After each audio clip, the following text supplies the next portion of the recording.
Ethan, who really cares about anti-Semitism, of course. That's why he constantly comes after me, someone he knows has a long track record alongside him at times attacking anti-Semites and explaining to people what famous dog whistles are and things of that nature. But that'll be for a different day. People are so Also, am I wrong, or is Hasan pretty unsubtly teasing a straight up response video to the content nuke? He's now said twice, so we'll talk more about that down the road in reference to Ethan and some receipts of his own. So I think he might be cooking. Well, I guess we could talk a little bit about Hasan Piker because there's a little bit more breaking news there. Right before we went live, the man himself unbanned from Twitch, and I think it really goes to show just how significant of a role he has in the financial, revenue system of Twitch. If you take Hasan Piker down, those people probably aren't super likely to watch something else. You know what I mean? It's not like if Hasan's not streaming, those guys are going to go watch Asmongold or some Call of Duty streamer, right? Like they might watch a little bit, but Hasan offers a very unique product. He's one of the only people on Twitch that's doing the kind of streaming he's doing at the level he's doing. And I imagine they see a meaningful divot when they ban him from the platform. That's why after a whopping 1 day, 3 minutes and 12 seconds, Hasan Piker was vindicated, acquitted, and back on Twitch. Yep, 100%, which is pretty stupid from Twitch's perspective. Like at this point, or at that point, why even ban someone in the first place? That's like less than a slap on the wrist, If anything, I feel like that incentivizes people to keep breaking TOS because they're like, oh, the worst that'll happen is that I get banned for 24 hours and 3 minutes. Like that's crazy. So obviously Hasan never should have been banned in the first place, but I do think it's really dumb. If Twitch or any of these companies are actually interested in enforcing their TOS, like this is obviously not going to stop anyone. This is obviously not sending the signal you think it is. No one's really scared of getting banned for a day. And it seems like Twitch does this all the time. I remember when, they banned Frogan and it was like, less than a week later, she was unbanned. They banned a bunch of people and then unbanned them all. It's like, what is this weird slap on the wrist kind of bullshit? It doesn't really seem to be even effective in the way that they want it to be. But obviously, that being said, it's a ridiculous decision in the first place to ever have banned Hasan for the joke that he made about killing Rick Scott, which was a joke. And it was, in the context of the discussion about waste, fraud, and abuse as it relates to Medicare. And Rick Scott and his company, before becoming a senator, was actually responsible for like the biggest Medicare fraud of all time, the biggest heist of Medicare, government funds. And Hasan was merely pointing that out in a funny way, talking about how if the Republican Party actually cared about waste, fraud, and abuse, they would off Rick Scott, who's like the number one perpetrator of this crime. So obviously it was a joke. I think it's ridiculous to say that those sort of statements, when made in a comedic context, should be taken seriously. I mean, where do you draw the line? That's ridiculous. People say crazy stuff all the time, specifically when you're streaming and you're a funny person. I just think what would this devolve into? I would not want my political opponents getting banned for making obvious jokes, even if they are edgy either. Oh, yeah, 100%. Listen, he's trying to entertain an audience, right? He's trying to be hilarious. He's trying to be engaging, right? He's trying to land a point in a way that makes people really think about it. And yeah, sometimes he is being edgy, and that's okay, right? People are, particularly conservatives and people like Jeff Bezos' age and all the stuff they're always talking about, oh, you just can't be edgy anymore. You can't just do comedy anymore. And then a lefty person does a little bit of edgy comedy and they fucking shit their pants and try and, pearl clutch and, oh, could you believe this? But good golly, I can't believe that. What happened to dignity and standards? That's a man's life you're joking about, right? And it's like, yeah, dude, I'm joking about his life. This dude actually fucked countless people out of life-saving, medical treatment. Okay, so sorry, I'm not shedding any tears for this guy in the hypothetical I just imagined for jokes in an obvious,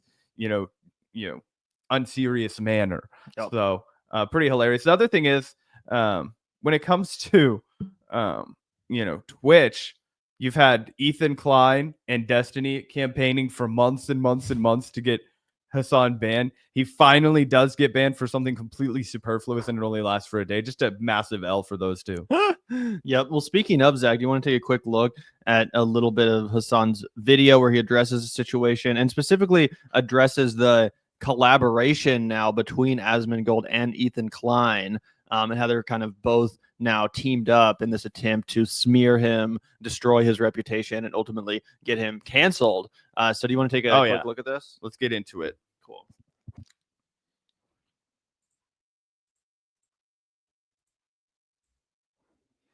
The point. But of course, Republicans want to avoid this point. Asmongold, for those of you who don't know, is a right-wing political commentator. He does have some centrist opinions every now and then.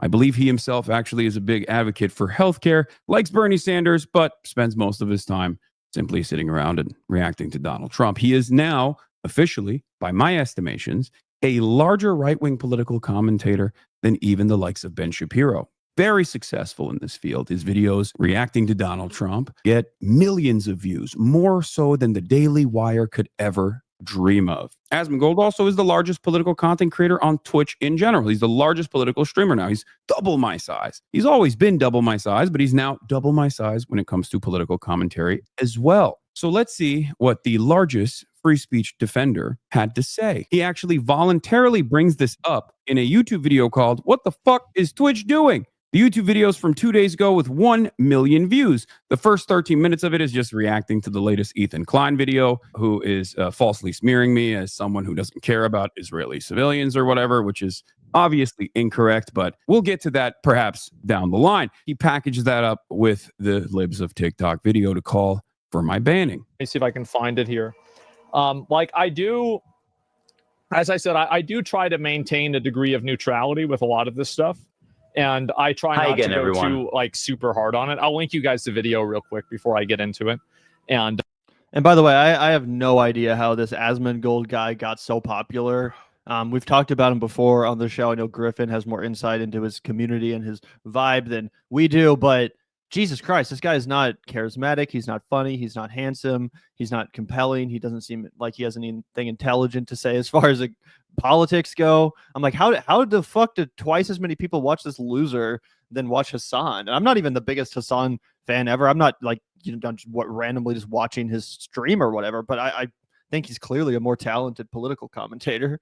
Yeah, the thing about Asmongold is I think he really thread a specific needle when it became really hot to just react to Donald Trump videos. I think he was able to catch lightning in a bottle just being like so normie coded. Like I think so many people on the internet that we don't realize, they kind of see themselves as way more of an Asmongold than as a Hasan Piker. True. You know what I mean? And I think when we consume content, I'm looking for somebody that I think is smarter than me. I'm looking for somebody that I can learn from, somebody who has great, rhetorical technique. I want to listen to a guy like Sam Cedar who's going to roll out an argument in a specific way or, shred somebody else's argument in a specific way. I want to listen to like a Crystal Ball or a Kyle Kalinske, people who I believe have talent on a microphone and people who I think can not only convey an idea, but also process an idea. And I think a lot of people, when they're watching Asmongold, what they're doing is they're just thinking, oh, that guy's like me.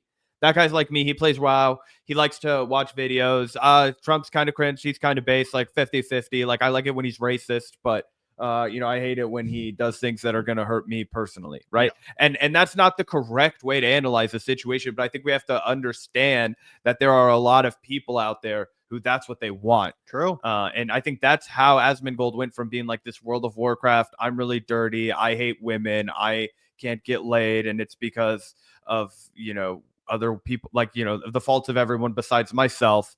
And now I have all of that animosity, all that vitriol, that anti-wokeness built up in me. And I'm going to react to Donald Trump from that POV. So true. I think that's also proven by the popularity of people like Rogan, Theo Vaughn, and Lex Fridman, who don't even really come at things from a very clear ideological perspective. They do just kind of present as like, oh, I don't really know what the fuck I'm talking about. Let's find out together. So there might be a lot of truth in that. Let's watch a little bit more. He's linking the Ethan Klein video to his audience because, to show support. Yeah, there's the video. It's the Ethan video. Perhaps this is the reason why Ethan Klein doesn't talk about Asmongold and his apologia for certain regimes of the past. You know, Ethan, who really cares about anti-Semitism, of course.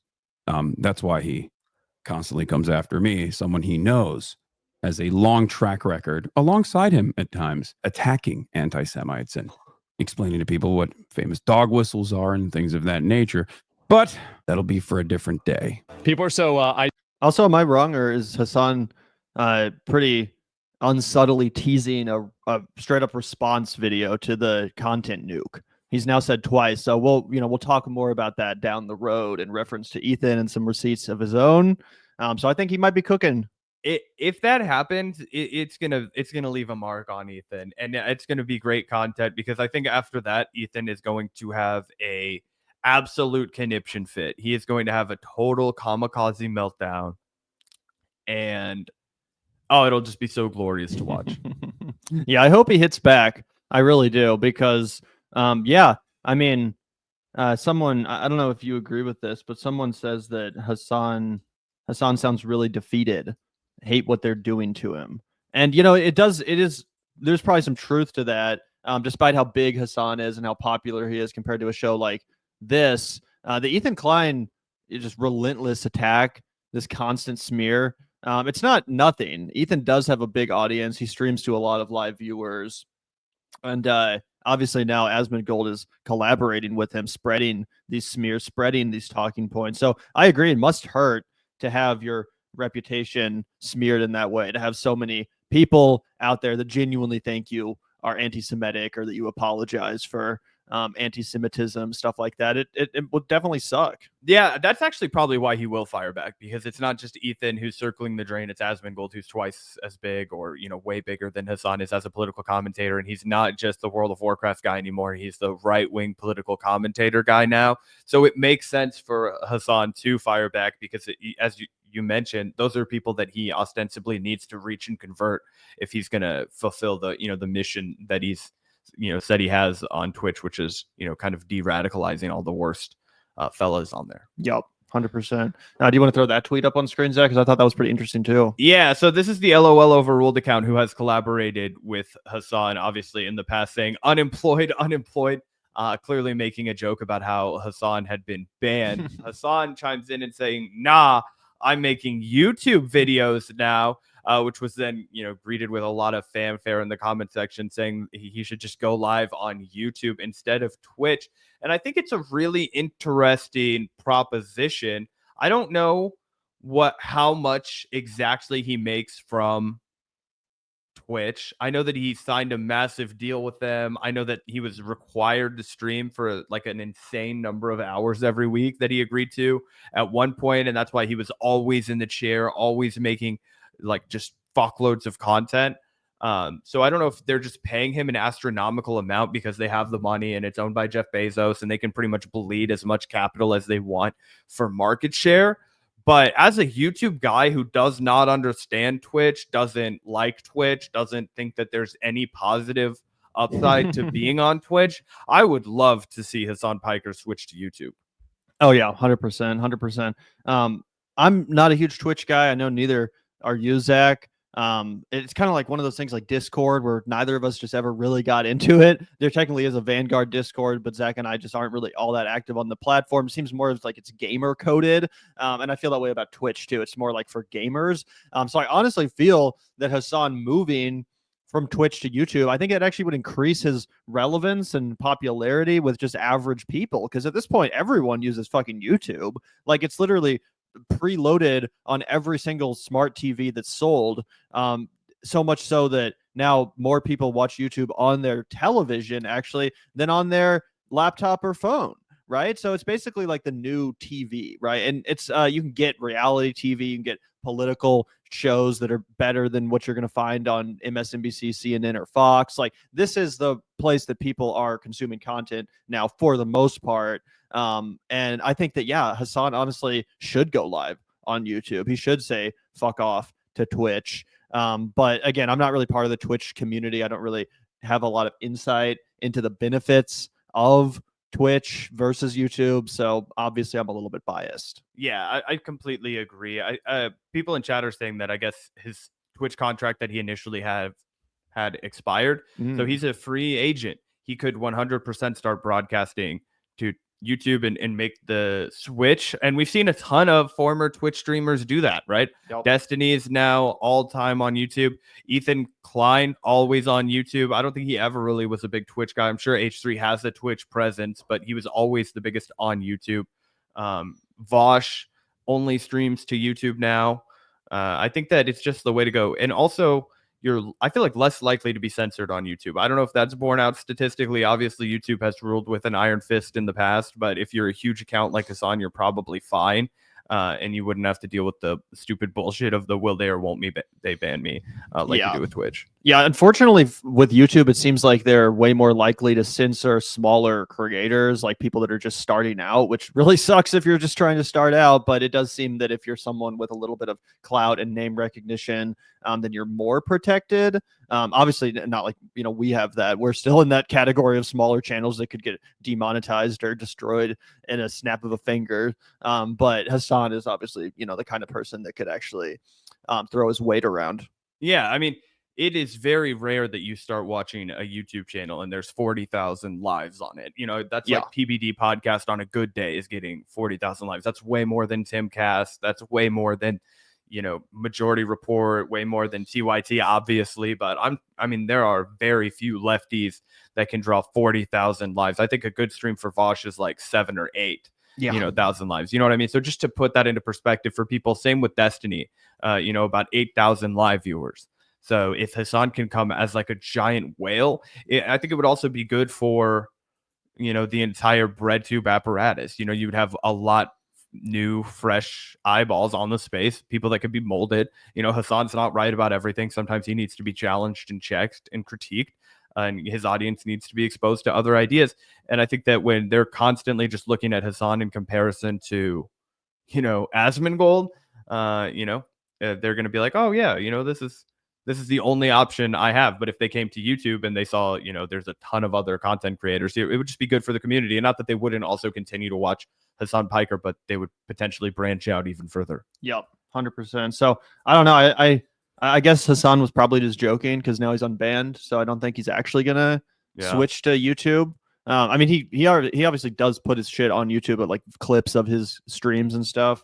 But yeah, it would be really interesting to see the change in the vibe.